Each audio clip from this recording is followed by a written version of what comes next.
Hello everyone, welcome to Star IQ के video platform पे आप सभी का बहुत बहुत स्वागत है। आज है 15 अक्टूबर और 15 अक्टूबर 2022 के हरियाणा करंट अफेयर इस वीडियो में हम जानने वाले हैं। अगर आपने अभी तक स्टार आईक्यू चैनल को सब्सक्राइब नहीं किया है तो कर लीजिएगा और अपने दोस्तों को शेयर करना बिल्कुल भी मत भूलिएगा। आइए सेशन की शुरुआत करते हैं। दोस्तों, कल आपसे एक सवाल पूछा था, उसका सही जवाब क्या था कि हिमालय श्रृंखला की लगभग लंबाई, तो हिमालय श्रृंखला की लगभग लंबाई 2500 है। तो इसका सही आंसर सी वाला ऑप्शन जो है ना आपने दिया था। हिमालय रेंज जो है ना वो लगभग तकरीबन जो है ना 2400 किलोमीटर की लेंथ में है और इसकी विड्थ की बात करते हैं 2400 से 2500 है। एक्चुअली यहाँ ऑप्शंस की बात करते हैं तो यहाँ पे 2500 था, इस करके हमने ये ऑप्शन दिया है। और कई जगह पे क्या है कि एवरेज विड्थ जो है ना वो तकरीबन 320 से 400 किलोमीटर की है और ये जो है ना तकरीबन इंडिया के नॉर्दर्न बॉर्डर पे सेट होती है। और इसकी हाईएस्ट माउंटेन रेंज वो तो आप लोगों को खैर अच्छे से पता है, वैसे भी ये सबसे ऊंची है और माउंट एवरेस्ट जिसको आप चोगलुग्मा या सागर माथा के नाम से जानते हैं और नेपाल हिमालय का वो एक हिस्सा है। ठीक है, आइए आज का पहला जो क्वेश्चन रहेगा वो ये है कि हरियाणा से योग में राष्ट्रीय खेलों से 15 बच्चों ने पदक जीतकर राष्ट्रीय स्तर पर योग प्रतियोगिता में कौन सा स्थान हासिल किया है। तो आपको पता है रिसेंटली जो नेशनल गेम कंप्लीट हुए हैं उसमें जो है ना टोटल तीसरा स्थान जो है ना वो मिला है हरियाणा के बच्चों को। ऑप्शन नंबर सी जो है इस सवाल का ठीक है। 28 सितंबर से लेके 12 अक्टूबर तक ये गुजरात और दिल्ली के अंदर जो है ना आयोजित हुए थे, ज़्यादातर गुजरात के अंदर ही थे। इस प्रतियोगिता में करनाल के 9 खिलाड़ियों ने अलग अलग स्पर्धाओं में 2 गोल्ड 3 सिल्वर मेडल जीते थे और हरियाणा को टोटल जो है ना इसी एक ही ज़िले से जो है ना 9 पदक मिले थे। हमारे राज्यपाल जी ने इसलिए कहा था कि हरियाणा के अंदर जितने भी स्कूल है स्कूल में भी योग कक्षाएं शुरू की जानी चाहिए, इसके निर्देश दिए हैं। हालांकि इसके निर्देश 2020 से चल रहे हैं लेकिन अभी तक एग्जीक्यूट नहीं किए गए हैं। ठीक है, और हरियाणा से योग में राष्ट्रीय खेलों से तकरीबन 15 बच्चों ने पदक जीता है, तो ये पॉइंट भी याद रखना है। 1 गोल्ड जीता है, 2 सिल्वर जीते हैं, 2 कांस्य पदक जो है ना जीते हैं।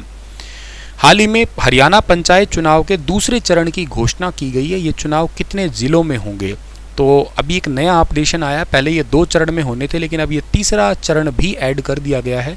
दूसरे चरण की अभी रिसेंट घोषणा हुई है, उसमें 9 जिलों के अंदर ये चुनाव होंगे। मैं आपको तीनों बताता हूँ। देखो, फर्स्ट फेज जो है ना उसमें ये 9 जिले हैं। पानीपत है, भिवानी है, झज्जर, जींद, कैथल, महेंद्रगढ़, नूंह, पंचकुला और यमुनानगर।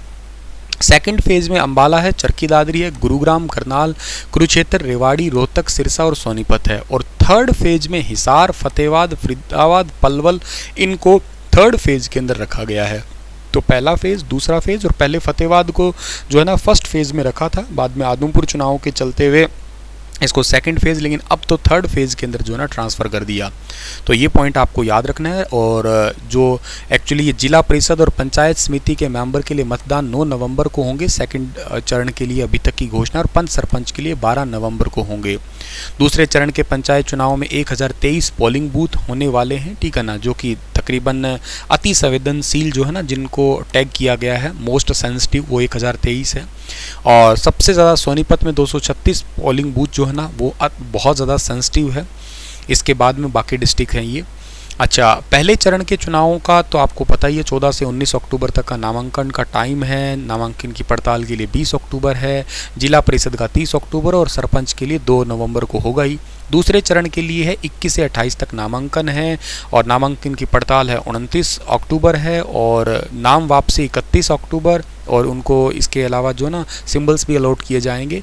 जिला परिषद वगैरह के लिए 9 नवंबर है और पंच सरपंच के लिए जो ना 12 नवंबर है। अब तक 2 ही है, तीसरे चरण के बारे में अभी तक नहीं बताया गया कि कब उसके चुनाव होंगे। हरियाणा राज्य के अंदर धनपत सिंह आपको सबको पता है कि राज्य चुनाव आयुक्त है, ये भी याद रखना आप लोग। हरियाणा में कार्यस्थल पर असंगठित क्षेत्र के श्रमिक की मृत्यु पर सहायता राशि को बढ़ाकर कितना करने की घोषणा की गई है। तो टोटल 4 लाख रुपए जो है ना दिए जाएंगे अगर किसी असंगठित श्रमिक, असंगठित का मतलब है कि जिसके पास में कोई फिक्स लेबर वर्क ना हो, तो उसको जो है ना अगर कार्यस्थल पे उसकी मृत्यु हो जाती है तो उसको 4 लाख रुपए दिए जाएंगे। हरियाणा पूरे देश में प्रथम स्थान पे है इस मामले में अगर देखा जाए तो। हरियाणा में श्रम विभाग के पोर्टल पे 27,000 कारखाने के 21,44,000 श्रमिक मजदूर है वो रजिस्टर्ड है। इसके अलावा 3,55,000 जो है ये प्रतिष्ठानों में 27,49,000 जो श्रमिक है वो रजिस्टर्ड हैं। केंद्र सरकार का जो एक ई श्रम नाम का पोर्टल है उसमें हरियाणा के लगभग 50 लाख जो श्रमिक है ना वो रजिस्टर्ड हैं। तो ये चीज़ें आप लोगों को याद रखनी है। इसके अलावा हरियाणा के अंदर श्रमिकों के लिए 25 कल्याणकारी योजनाएं ऑलरेडी चल ही रही है, ठीक है। अच्छा सर, इसके अलावा और बात बताता हूँ आपको, हरियाणा सरकार ने श्रमिकों के कल्याण के लिए जो है 714.14 करोड़ रुपए की राशि दी है उनके भवन निर्माण के लिए। श्रम कल्याण बोर्ड के द्वारा 134.57 करोड़ रुपए श्रमिकों को दिए जा चुके हैं, उनके बैंक खातों में सीधा ट्रांसफ़र हुआ है, जैसे प्रधानमंत्री श्रम योगी मानधन योजना इसी के तहत देखते हुए। तो ये पॉइंट आप लोगों को याद रखनी है, ठीक है। चलिए अगला जो क्वेश्चन है वो कि हरियाणा महिला निर्माण श्रमिक सम्मान योजना के तहत पंजीकृत महिला श्रमिकों को कितने रुपए सालाना वित्तीय सहायता दी जाती है। Very important question. इस सवाल का सही आंसर रहेगा 5100 रुपये। ऑप्शन नंबर डी जो है इस सवाल का बिल्कुल ठीक रहेगा। मुख्यमंत्री महिला निर्माण श्रमिक सम्मान योजना के तहत सभी रजिस्टर्ड श्रमिक बहनों को कपड़ों और उनके व्यक्तिगत जरूरत के लिए 5100 रुपये सालाना वित्तीय सहायता दी जाती है। महिला श्रमिकों को जो है ना वो प्रेगनेंसी के दौरान या डिलीवरी के दौरान 10,000 रुपये की जो है वित्तीय सहायता, और इसके अलावा 3 बेटियों की शादी तक हर शादी में 51,000 रुपये का कन्यादान भी दिया जाता है। इस प्रकार बेटे व स्वयं की शादी पर भी 21,000 रुपये की शगुन की राशि दी जाती है हरियाणा की सरकार की तरफ से।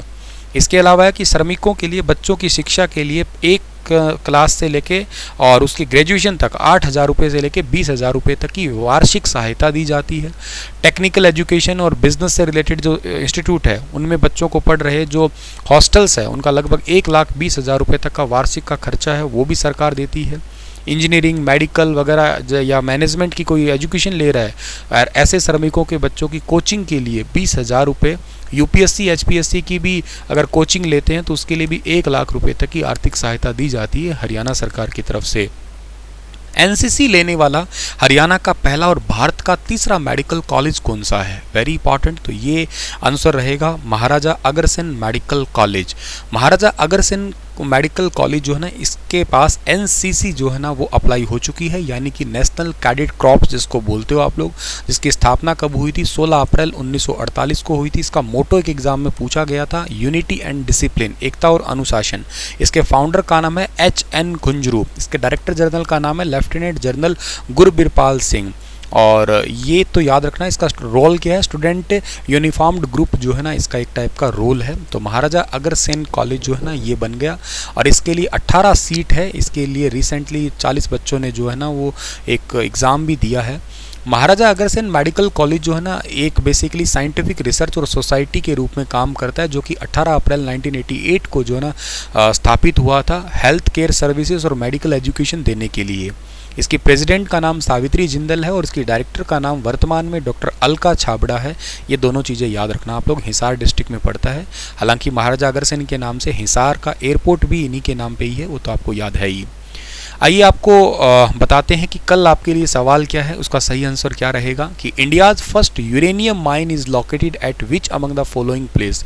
जादूगोड़ा या आप लोगों को और ऑप्शंस है। अच्छा आप मुझे डिटेल से बताइए पहले तो कि यूरेनियम जो है ना ये क्या होता है, केमिस्ट्री में ये कौन से पीरियोडिक टेबल में कौन से नंबर के ऊपर आता है। यूरेनियम के अलावा और कौन कौन से रेडियो एक्टिव पदार्थ है उनका टेबल या लेंथेनाइट, एक्टेनाइट ग्रुप वो वगैरह सब कुछ बताइए आप लोग मुझे कमेंट में। मिलता हूँ कल आपसे मैं, और थैंक यू सो मच। हंसते रहना, मुस्कुराते रहना आप लोग। Thank you so much dear.